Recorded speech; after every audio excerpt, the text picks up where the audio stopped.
Hello, I'm Alma Angeles, and you're watching Eagle News International. And I'm CJ Hero. Welcome to the program. On tonight's headlines.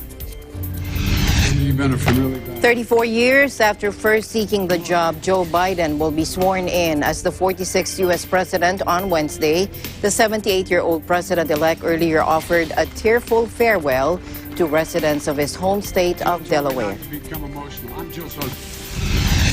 Meanwhile, President Trump, who has not appeared in public for a week, broke days of silence with a pre-recorded farewell video address on Tuesday. For the first time, he asked Americans to pray for the success of the incoming administration. And U.S. President Donald Trump pardons 73 people, including his former aide, Steve Bannon, and other allies, just hours before he's due to leave office. And the European Union's top officials expressed relief that they would again have a friend in the White House as Joe Biden replaces Donald Trump.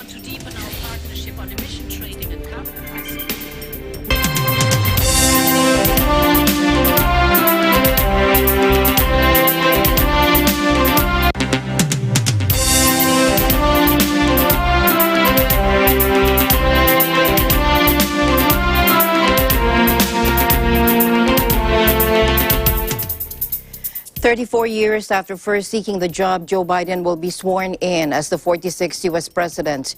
The 78-year-old president-elect earlier offered a tearful farewell to residents of his home state of Delaware before flying to the city where he served for decades as a senator, then for 8 years as vice president. Take a look. You've been a really bad night. Look,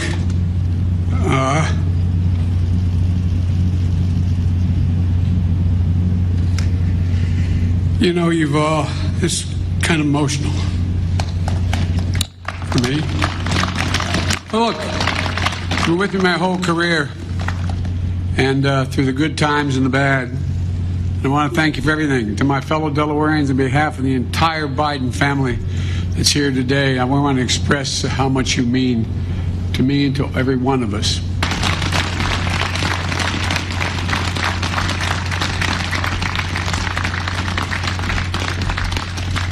Jill told me not to become emotional. I'm Jill's husband.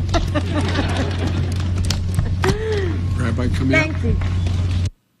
Biden, a 78-year-old former vice president and longtime senator, will take the oath of office at noon, 1700 GMT, at the U.S. Capitol's West Front, the very spot where pro-Trump rioters clashed with police 2 weeks ago before storming Congress in a deadly insurrection.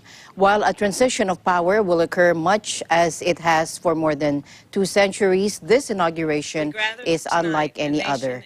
And with the pandemic raging, the general public is essentially barred from attending the swearing-in, leading to unprecedented optics, an empty National Mall on Inauguration Day. With the death toll soaring past 400,000, Biden on Tuesday led a tribute to the victims of COVID-19 as he arrived in Washington. Biden, who has suffered deep personal tragedy and is known for his public displays of emotion, has stressed the need to unite the country after Trump's chaos. Take a look. To heal, we must remember. It's hard sometimes to remember, but that's how we heal.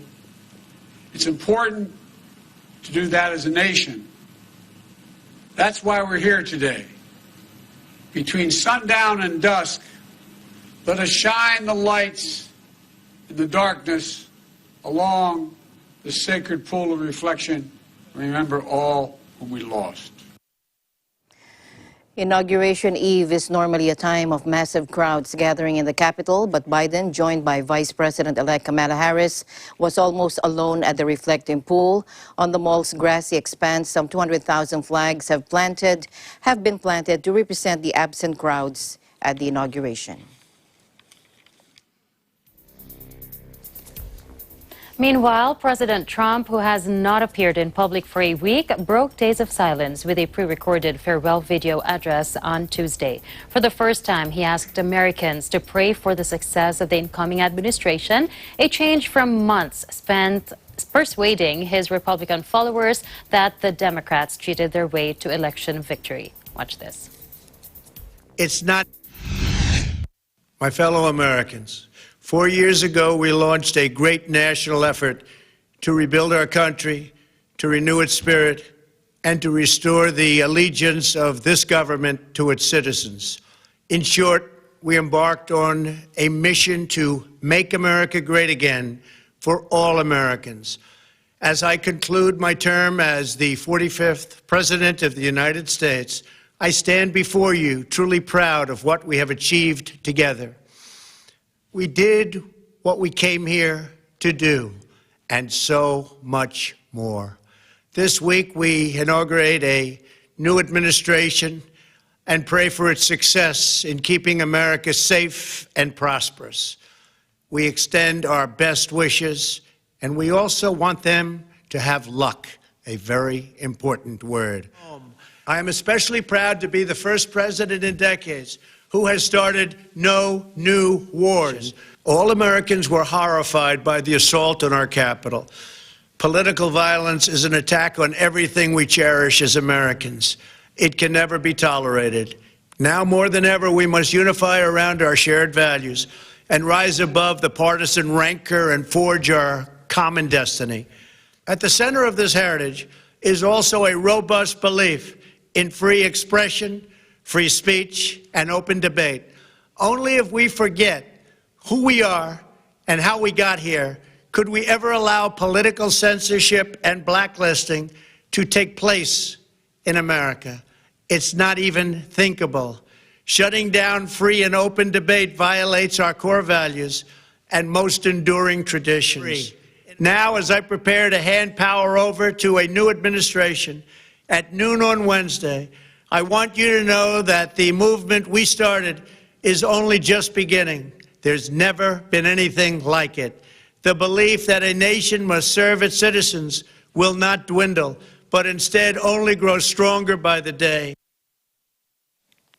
The U.S. president on Wednesday pardoned 73 people, including his former aide Steve Bannon and other allies, just hours before he was due to leave office. Bannon had been charged with and pleaded not guilty to defrauding people over funds raised to build the Mexico border wall, a flagship Trump policy. He was Trump's campaign manager during the 2016 election before becoming a senior advisor to the president. He left the White House acrimoniously in 2017, Trump later giving him the derogatory moniker Sloppy Steve. But Wednesday's statement read, Mr. Bannon has been an important leader in the conservative movement and is known for his political acumen. Former Trump fundraiser Elliot Broidy was similarly pardoned after pleading guilty last year to conspiring to violate foreign lobbying laws. And the rapper Lil Wayne, who faced 10 years in jail after pleading guilty to possession of firearms and ammunition by a convicted felon last month, also made the list. The star, listed as Dwayne Michael Carter Jr., had shown generosity through commitment to a variety of charities, including donations to research hospitals and a host of food banks, the release added. Other pardons included people whose cases have been championed by criminal justice activists.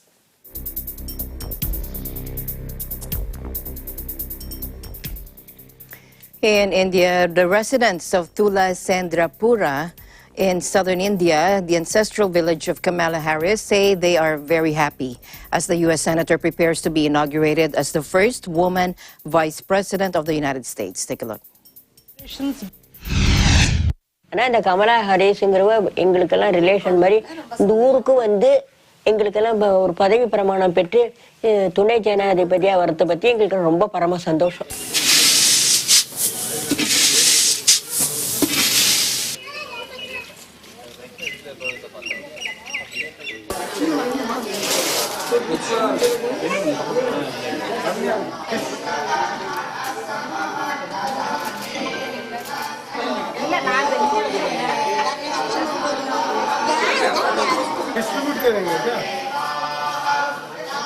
People are very happy and celebrations went as soon as she was elected as the Vice President of America, as soon as she won the election.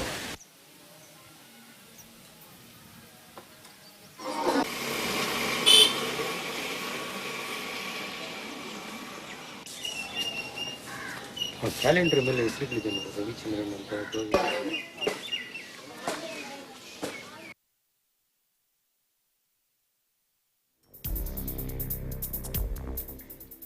In other news, the European Union's top officials expressed relief on Wednesday that they would again have a friend in the White House as Joe Biden replaces Donald Trump. Charles Michel, president of the European Council, said the moment should be seized to form a new founding pact between democratic powers. He was joined in the European Parliament by Ursula von der Leyen, president of the European Commission, to address MEP's hours ahead of Biden's inauguration. Watch this. This time-honored ceremony on the steps of the U.S. Capitol will be a demonstration of the resilience of American democracy and the resounding proof that, once again, after 4 long years, Europe has a friend in the White House. Council reaffirms the strategic importance of our partnership with the United States as the world's foremost and closest relationship. We share values, common interests, cultural and historical ties, and a geopolitical reality. This new dawn in America is the moment we've been waiting for so long. Europe is ready for a new start with our oldest and most trusted partner. And this is why the Commission recently has adopted a new forward-looking transatlantic agenda. We want to deepen our partnership on emission trading and carbon pricing. We want to join forces with the United States to fight the loss of biodiversity and the destruction of nature. We want to develop the technologies that will drive us to climate neutrality. European capitals have also been outraged by Trump's decision to quit the Paris Climate Accord and the Iran nuclear deal, and EU leaders hope Biden will return to them.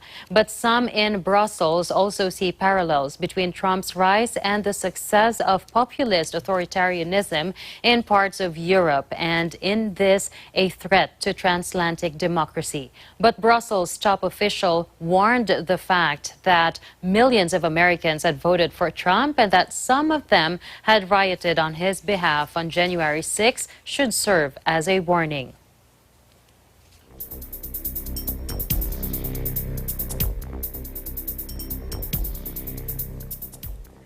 The UK coronavirus strain has been detected in at least 60 countries, according to the World Health Organization, 10 more than a week ago. With the global death toll now well past 2 million and new variants of the virus causing deep concern, countries across the world are grappling with how to slow infections until vaccines become widely available. The South African strain, which, like the UK one, is believed to be more infectious, has now been reported in 23 countries and territories. The WHO also announced in its weekly update. It added that the number of new deaths climbed to a record high of 93,000 over the previous 7 days, with 4.7 million new cases reported over the same period. The UK strain, first detected in mid-December, is thought by the WHO to be between 50 and 70% more infectious than the original. While more transmissible, the two variants are not thought to be more deadly, and Pfizer and German partner BioNTech have said that their vaccines are effective against the mutation found on the British virus variant known as B.1.1.7.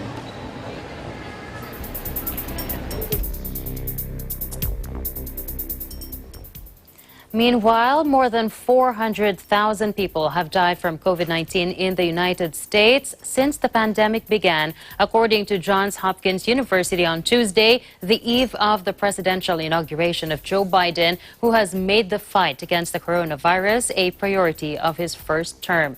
The bleak threshold was reached only about a month after the U.S. recorded its 300,000th death from the disease in mid-December and nearly a year since it announced its first COVID death at the end of February 2020. The toll in the world's wealthiest nation remains by far the highest in absolute terms, though some other countries are registering more deaths in proportion to their populations, such as Italy, Britain, and Belgium. After the first COVID-19 death was announced in the U.S. in February 2020, it took about 3 months to pass the 100,000 mark during a first wave that hit New York particularly hard. It took another 4 months to reach 200,000 fatalities and just under 3 months to reach 300,000. But as cases have surged across the country with the arrival of winter and the holiday season in recent months, deaths have followed suit.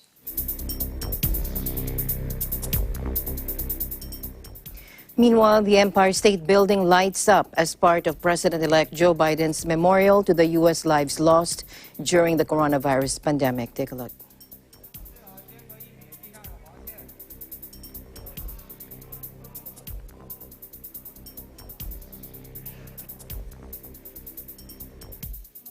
All right, we'll be back with that news right after this short break. Stay tuned.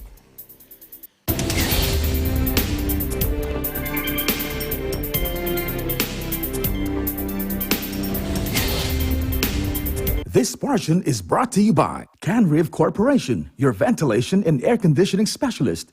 Services offered: supply and installation of elevators, escalators, air conditioners, ventilators, jet towel, hand dryers, generators, access control system, factory automation, and modernization. For more info, please contact Ami Kanke at 0915-263-7198 or 0998-900-3224. Mula noon hanggang ngayon, gabay natin ang MTRCB ratings sa matalino at responsableng panonood.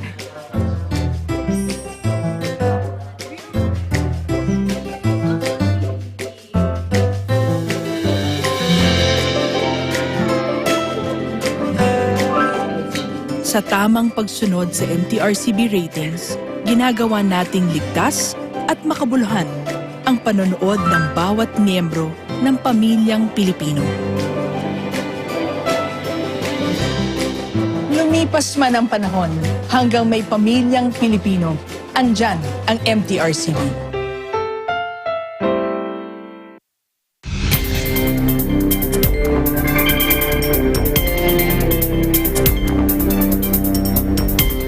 Welcome back to the news. A partial lockdown was imposed on the Chinese capital Wednesday, with 1.6 million residents banned from leaving Beijing after a handful of cases were detected. 7 cases were reported in the city on Wednesday, including 6 in southern Daxing district. All 1.6 million residents of Daxing must not leave Beijing unless they have received special permission from the authorities and tested negative for COVID-19 in the past 3 days, the district said. Meetings of 50 or more people in the district have been banned, while weddings should be postponed and funerals simplified, the district government said. It also ordered all kindergarten, primary, and secondary students in the district to study at home. Residents of 5 Daxing neighborhoods where the cases were detected were ordered to remain indoors. Daxing includes one of the city's 2 international airports.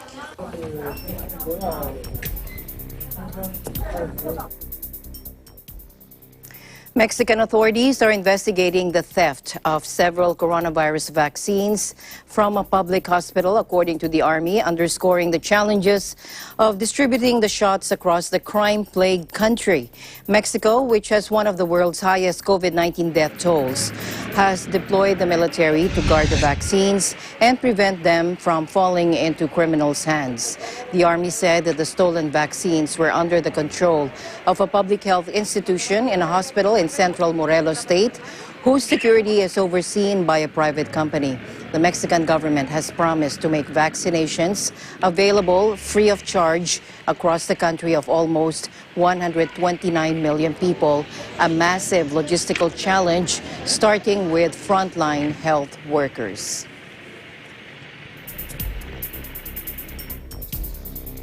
Meanwhile, the man who told U.S. President Donald Trump that North Korean leader Kim Jong-un wanted to denuclearize, was named as South Korea's foreign minister Wednesday, hours before the inauguration of Joe Biden.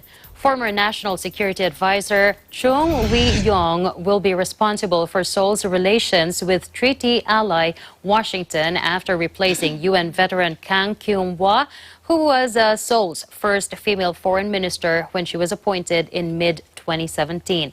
Chung was instrumental in brokering the talks between Trump and Kim, which saw 3 headline-grabbing meetings between the two, but little substantive progress. Biden's nominee as Secretary of State, Anthony Blinken, told his Senate confirmation hearing on Tuesday that the new administration will review the entire approach and policy toward North Korea because this is a hard problem that has plagued administration after administration, and it's a problem that has not gotten better. In fact, it's gotten worse, according to him. Meanwhile, President-elect Joe Biden's administration will quickly revisit the designation of Yemen's Houthi rebels as terrorists and end support to the devastating Saudi offensive on the country. His pick for Secretary of State, Antony Blinken, said at his confirmation hearing. Blinken said he would immediately review the outgoing Trump administration's labeling of the Iranian-linked insurgents, fearing the move was worsening a humanitarian crisis. Take a look. Situation.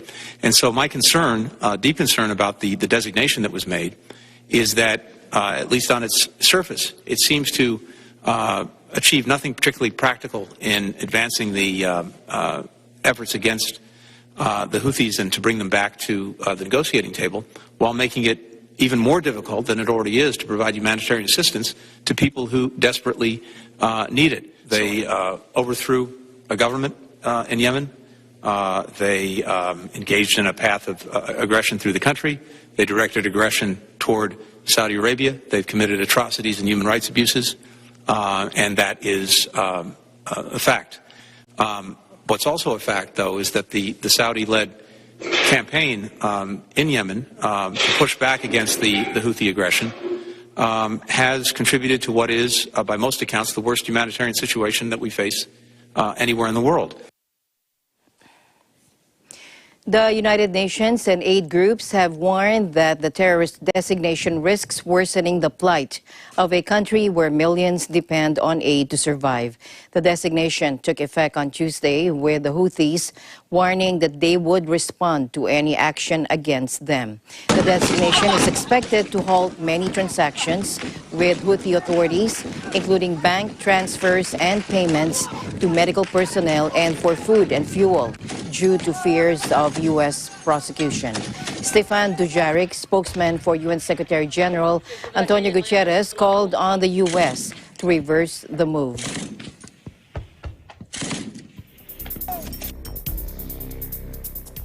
In other news, Iran's President Hassan Rouhani on Wednesday hailed the White House departure of tyrant Donald Trump, saying that the ball is in America's court to return to a landmark nuclear deal and lift sanctions on Tehran. Trump is due to leave office later in the day, making way for President-elect Joe Biden, whose team has signaled a willingness to return to dialogue with Tehran. Watch this. توپ امروز در زمین آمریکا و واشنگتن هست. اگر برگردند عمل کنند به تعهدات، ما هم به تعهدات خودمون عمل میکنیم. ترامپ مرد، زندگی سیاسیش تمام شد و برجام زنده موند. During his presidency, Trump led a campaign of maximum pressure against Iran, pulling Washington out of a landmark nuclear deal with Tehran in 2018 and reimposing punishing sanctions. The sanctions targeted Iran's vital oil sales and international banking ties, plunging its economy into deep recession.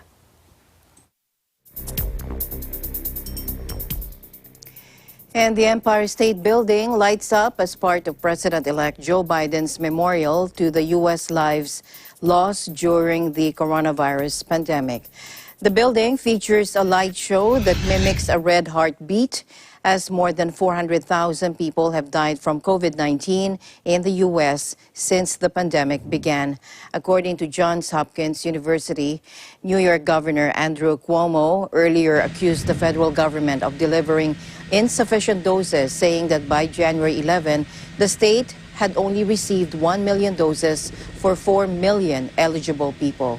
Cuomo has asked Pfizer CEO Albert Bourla whether it would be possible to cut out the middleman, but Pfizer said no, while the company is ready to collaborate with the U.S. Department of Health and Human Services, or HHS, on ways to quickly distribute its vaccine to as many Americans as possible. It still needs the okay from the government.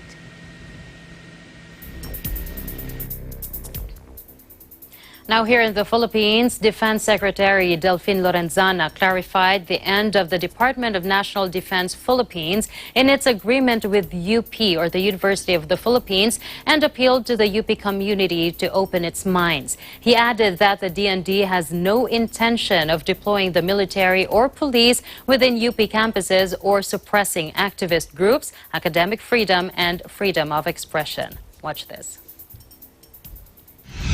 Appeal to our young people and members of the UP community to have an open mind. Your community trusted the DND to protect you during the dark days of the country. And I can assure you that you can continue to trust us now and in the coming days. Protecting our people does not recognize school affinity, gender, age, race, color, or social class. I say again, protecting our people does not recognize school affinity, gender, age, race, color, or social class. This is a fundamental right of every citizen in the Philippines, and I will make sure that this is applied without prejudice to anyone.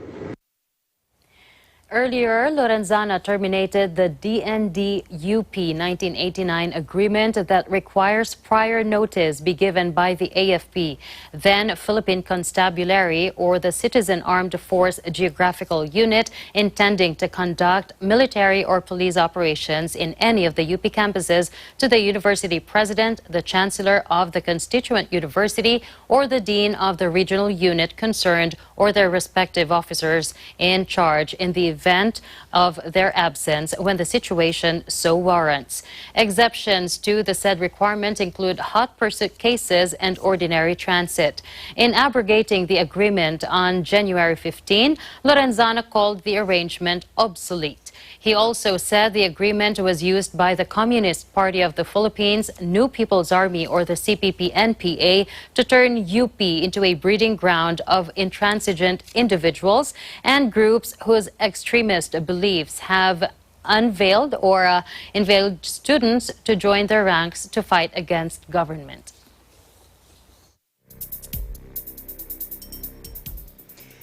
The Department of Agriculture's Bureau of Animal Industry, or DABAI, said that the World Organization for Animal Health, or OIE, declared that the Philippines is now free of the last remaining H5N6 strain of the avian influenza as of January 8. Agriculture Secretary William Darr took this as good news as the country grappled with a low supply of pork and pork products due to the threat of African swine fever. The DA said the government efforts resolved the outbreaks of the H5N6 in a commercial layer poultry farm in Pampanga and backyard poultry farms in a village in Rizal in less than a year after the poultry virus re-emerged here in the country. Avian flu outbreaks are a recurring concern for the Agriculture Department and the local poultry industry, having recorded outbreak cases in 2017 and 2018.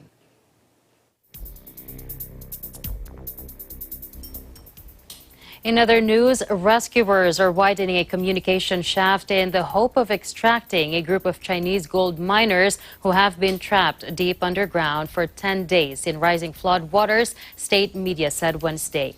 22 workers became trapped under hundreds of meters underground at the Hushan mine near Qisha City in East China's Shandong province when an explosion on January 10 sealed the entrance and cut off communications. Contact has been made with 11 miners at one location, 540 meters below the surface. Another miner, apparently alone, is trapped a further 100 meters down. After days without any sign of life, a handwritten note was sent up on a metal wire that rescuers had dropped into the mine on Sunday. In it, the miners pleaded for food and medicine and warned water levels were high in the damaged mine. The whereabouts and condition of the other 10 miners are still unknown. At least 4 of the miners are injured, according to their note. And it said one trapped miner was critically injured in the blast and is currently in a coma, according to Song Ji Cheng, deputy head of the rescue team.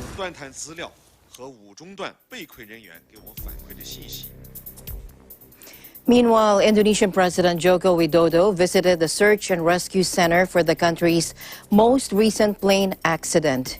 A Sriwijaya Air Boeing 737-500 with 62 people on board crashed into waters off Jakarta on January 9, minutes after takeoff from the capital. President Widodo attended the ceremony at the Rescue and Research Center, in which the government handed over compensation to family representatives of the air crash victims. Take a look. Dan juga tadi baru saja kita saksikan penyerahan santunan baik dari Jasara Harja sebesar 50 juta per penumpang dan juga dari santunan dari Sriwijaya sebesar 1,250 miliar di bidang transportasi. Ini keselamatan adalah yang utama.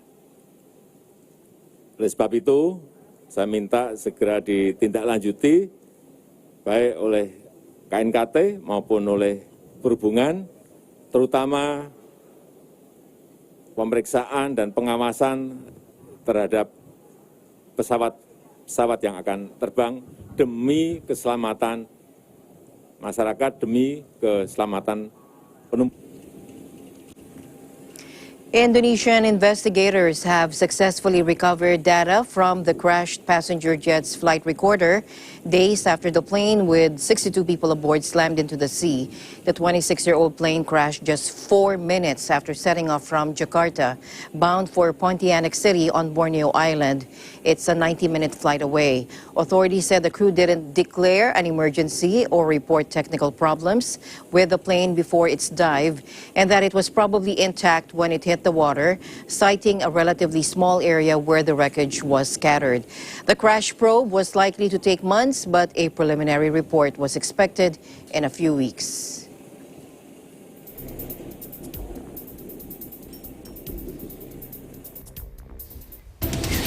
We have more updates for you. Please don't go away.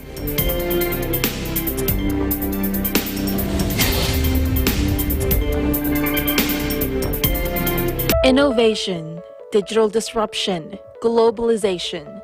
Startups, micro, small, and medium enterprises, as well as large corporations, all face interesting challenges in the market today. Peek into the world of exciting opportunities and partnerships to drive growth with the latest business news and information. We are open for business. Join the conversations to create a more vibrant environment for entrepreneurship. Catch Open for Business every Saturday from 5 to 6 p.m. Open for Business, from vision to action.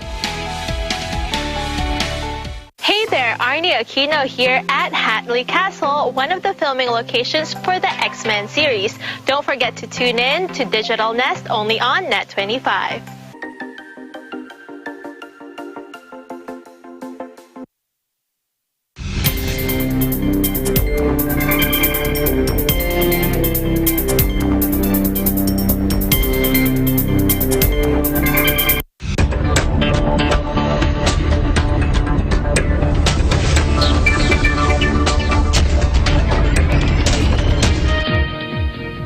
Welcome back to the news. The incoming administration of President-elect Joe Biden will use all available tools to address China's abusive, unfair, and illegal practices that undermine the U.S. economy, Treasury Secretary nominee Janet Yellen said Tuesday.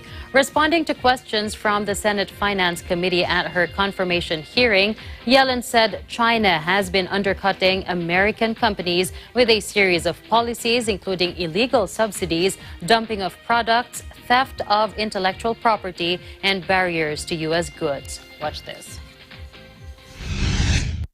These practices, including China's low labor and environmental standards, are practices that we're prepared to use the full array of tools to address. Of course, it is important over time to work with our allies. Trump, like other administrations before him, also accused Beijing of keeping its currency artificially low as a way to make its products cheaper and gain a trade advantage, and Yellen repeated the opposition to that practice. She pledged that the value of the U.S. dollar should be determined by markets.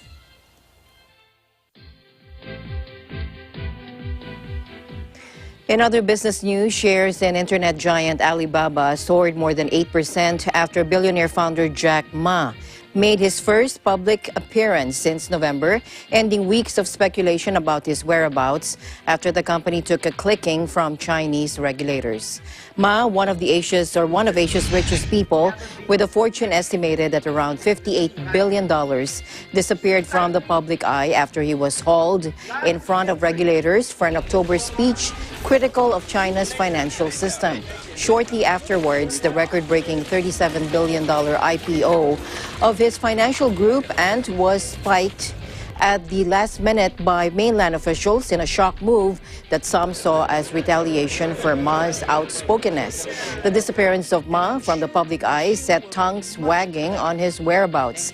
But a video clip released by Chinese financial news outlets on Wednesday showed him in a recording giving a speech to rural teachers as part of an award ceremony organized by his charity.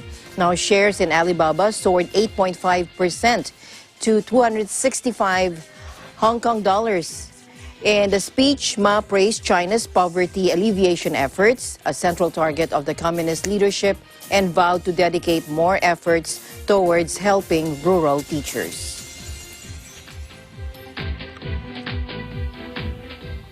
Meanwhile, Malaysia has filed a complaint with the World Trade Organization over European Union rules affecting the consumption of palm oil-based biofuels, according to a document published on Tuesday. In the complaint dated January 15, Malaysia charges that the EU, and in particular its member states France and Lithuania, had imposed restrictive measures on the use of palm oil that violate international trade agreements.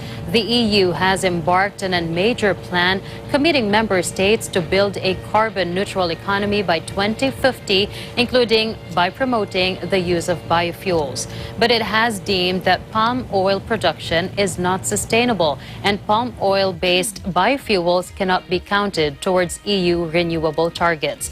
By doing so, the bloc and its member states confer unfair benefits to EU domestic producers of certain biofuel feedstocks, such as grapeseed oil and soy, and the biofuels produced therefrom at the expense of palm oil and oil palm crop-based biofuels from Malaysia, according to the complaint. Palm oil is a key ingredient in a wide range of products from food to cosmetics, but it has long been controversial. Environmentalists say it drives deforestation, with huge swathes of rainforest logged in recent decades to make way for plantations. Its use in food and cosmetics has already dropped in Europe, partly due to pressure from green groups on major corporations, but has been increasing in biofuels. Malaysia is the second country to take the EU to task over palm oil use restrictions after the world's largest producer of the oil filed a complaint in December 2019. Malaysia's complaint marks the 600th trade dispute brought before the WTO since the organization was created in 1995.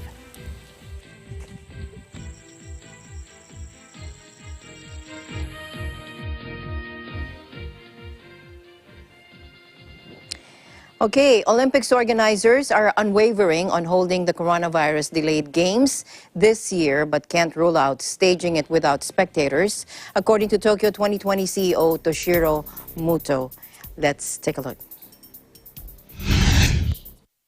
我々は今言った通り、開催すること、これが我々の揺るがない方針です。したがってその他のことを議論するというようなことは現時点において全く行っておりません。で、もちろんそのためにどういう条件を整えるかということが非常に重要であり、それをもとに国民の理解、共感を得るということが大事であることは言うまでもありません。そういう方針の下で、開催に向けて我々は準備を進めていくと、そういうつもりです。観客を入れるかどうか、それから外国人観客を受け入れるかどうか、この2つについて春結論を出そうというふうに思っています。決断すべきことは2つあります。で、1つは外国人観客を受け入れられるかどうかで、これはですね、入国ということを認めるかどうかでございますので、政府の入国管理の方針が重要なことであります。それからもう一つ、外国人も含めてですけれども、日本人だけでも場合によってはですね、そういうこともあり得るんですけれども、会場における観客の入場をフルスタジアムを認めるのか、それとも入場制限を加えるのかということですね。無観客というのは基本的に望ましくないというふうに思っています。しかしその春にどのような結論になるか、それはまだ今後のことでありますので、予断を持って申し上げることはできません。これからコロナが完全になくなるということを近い将来期待するのはなかなか難しい。何年かにわたってコロナとともに我々は生活をしなきゃいけないのではないかと、そういう状況の中でですね、この7月の東京大会を、コロナをコントロールして、コロナを制御して、それで開催するということがですね、これが非常に重要なことだというふうに思います。The specter of cancellation has returned to haunt the Games 10 months after the pandemic forced the first peacetime postponement in Olympic history. The deputy chairman of the 2012 London Olympics told the BBC on Tuesday that he believes the Tokyo Games are unlikely to go ahead, while one prominent former Olympian has called it ludicrous to stage the event. Polling in Japan this month showed around 80% of respondents oppose holding the Games this year, even after organizers unveiled a raft of antivirus measures. Much remains uncertain, including whether foreign fans will be able to attend or if spectators will be allowed at all. Japan's borders are currently all but closed to foreign visitors, and attendance at domestic events is limited to 5,000 spectators or 50% capacity, whichever is less.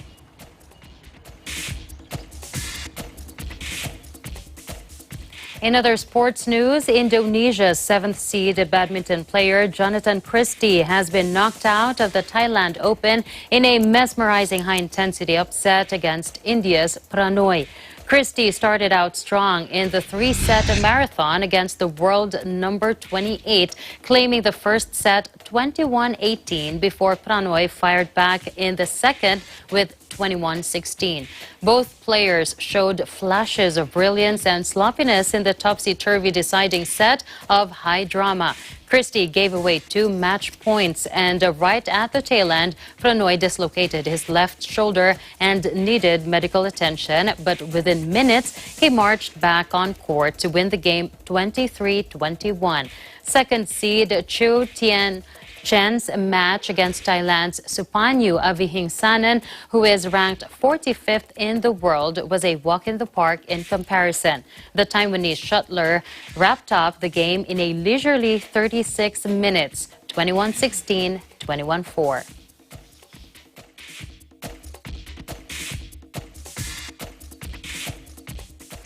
In NBA action, Donovan Mitchell scored 28 points to lead the Utah Jazz to a sixth straight NBA victory on Tuesday, a 118-102 triumph over Zion Williamson and the New Orleans Pelicans. Mitchell piled up 15 points in the first quarter on an efficient 6 of 7 shooting from the field. French center Rudy Gobert added 13 points, 18 rebounds, and 3 blocked shots. Jordan Clarkson added 18 points off the bench, and reserve Joe Ingles, returning from a 3-game absence due to an Achilles tendon injury, chipped in 15 for the Jazz, who improved to 10-4 to match the Los Angeles Clippers for second place in the Western Conference behind the 11-4 Los Angeles Lakers. The Pelicans had the edge in the paint, where they outscored the Jazz 64-42, but Utah drained 21 three-pointers to New Orleans 6.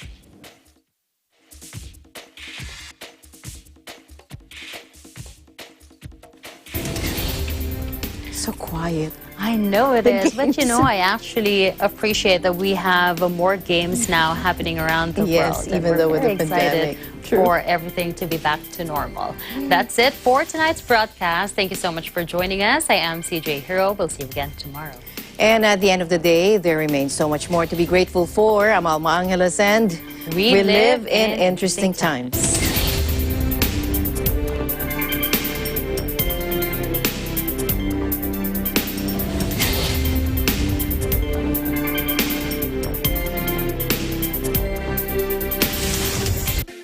Factual. We have to